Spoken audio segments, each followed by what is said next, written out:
Hello wonderful person, this is Anton, and in today's video I wanted to answer a relatively simple question. What would happen if our beautiful planet Earth was actually tidally locked to our sun? I'm going to explain the concept of tidal locks, and we're going to demonstrate what's actually going to happen to our planet as well. Welcome to What the Math.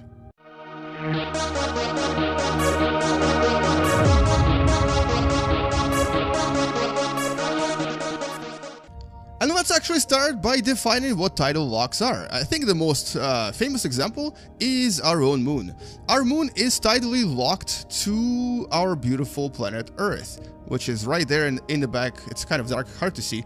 What tidal locks mean is that the moon always faces the same way to the Earth. That's why you always see the same face if you look up into the sky and try to look at the moon, because the rotation of the moon equals to the orbit of the moon. In other words, one rotation around Earth is exactly the same as one orbital period of the moon. So here we never really see the so-called dark side of the moon, but we always see the so-called bright side of the moon. There are some other examples in our solar system. Pretty much all of the major moons of Saturn and Jupiter also are tidally locked to them. So like for example, if I were to go to Saturn here and look at Titan, the rotation of Titan, which is right here, is 15.9 days. In other words, one rotation takes about 16 days. At the same time, a single orbit around Saturn is also 15.9 days. So all of these satellites are also tidally locked. Another really cool example is actually Pluto and Charon. These are the so-called dual planets, or dual dwarf planets, or basically dual system.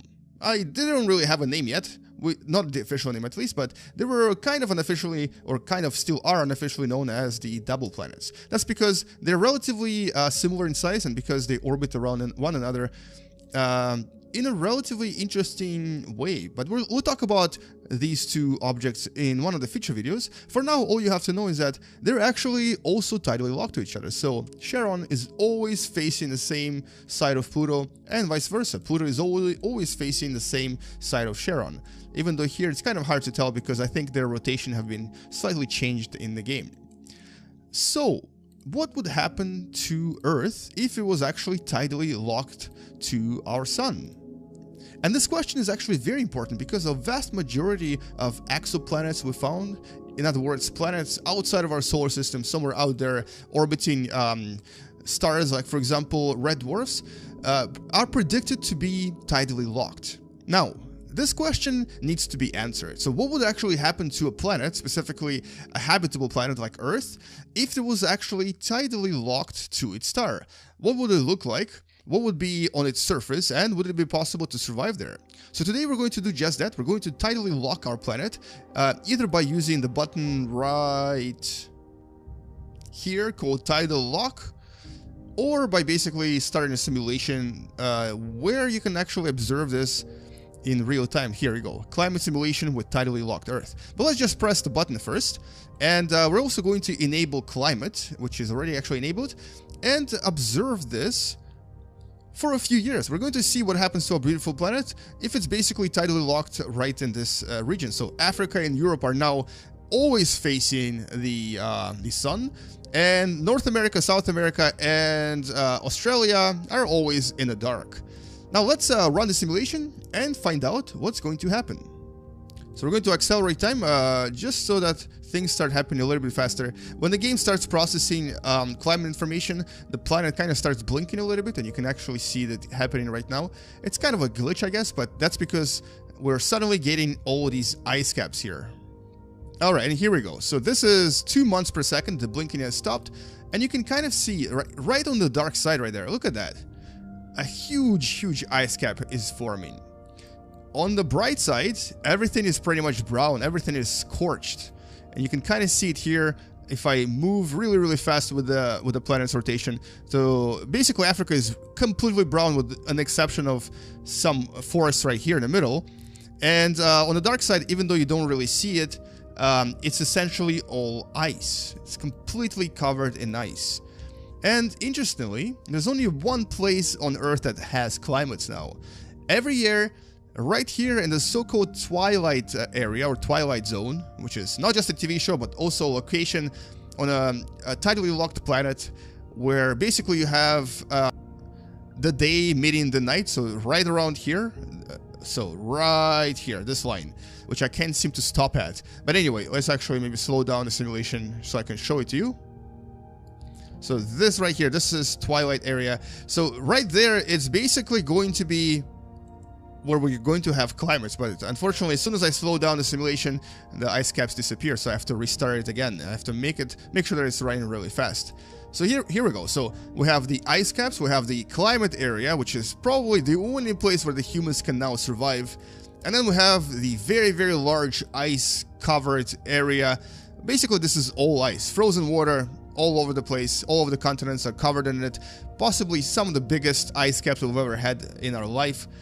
And the African and European continents are essentially scorched and devoid of life. And just for fun, let's actually start this simulation as well, which is specifically meant for this sort of experience. And here, it's really the Australian and the Pacific region, including the western part of the US and Mexico, and Canada, of course, are basically exposed to the sun. And also there's a huge chunk of Siberia here, whereas Africa, Europe, and so on, and the Middle East, of course, and India, are essentially covered in darkness. So in this situation, it's going to be the opposite. We're going to have all of these ice caps form right here all over the place. You can see them forming really fast. And the rest of the region, including Australia, and surprisingly not Russia though, are basically covered in super dry deserts. Essentially, all of the areas here are too hot to survive, and there's no way any kind of a life would actually flourish there, except for some extremophiles that can survive in such conditions. And once again, only the Twilight area right here in between the ice caps and between the hot region are the regions where we can have sort of seasons, and we can have, like right there in Antarctica, you can actually see that there's actually seasons happening. Because ice is retreating and coming back again. So maybe this is actually the only area where we can kind of survive. But everywhere else, we would pretty much be dead. And so what this suggests is that all of those exoplanets we've discovered might actually have these types of conditions on them. They might actually have these extreme conditions, with huge areas being completely covered by ice and darkness and are being essentially very cold, unless there is some sort of a really good atmospheric exchange where warm air can be carried around the planet. But chances are it might be actually like this. This might be the face of many of the exoplanets we've discovered, with one large ice side and one large scorched side, with the Twilight area being the only region where we can actually kind of colonize and settle on. And well, that's essentially it. That's all I wanted to talk about in this video. I wanted to present this really interesting phenomenon, especially since a lot of the exoplanets we've discovered seem to have this arrangement. Now, maybe we'll find a planet that doesn't actually have a tidal lock to its star, but since the majority of exoplanets that we think might be habitable often resemble this one right here, which is Proxima Centauri, the closest exoplanet to us and the closest star to us. We think that, also especially since like 90% of stars are essentially red dwarfs, or smaller in size and smaller in mass. So we think that many of these planets might actually be tidally locked and might have this type of an arrangement. So here, if I were to once again place a tidally locked Earth around Proxima Centauri, you would actually see that it would very likely start doing exactly the same thing. So here, assuming Proxima B looks anything like this, it's very likely it's also tidally locked. So assuming that it is tidally locked like we actually think it is, it's going to have this really beautiful but very scorched surface facing Proxima Centauri and very cold area on the other side that is going to be pretty much too cold to live on.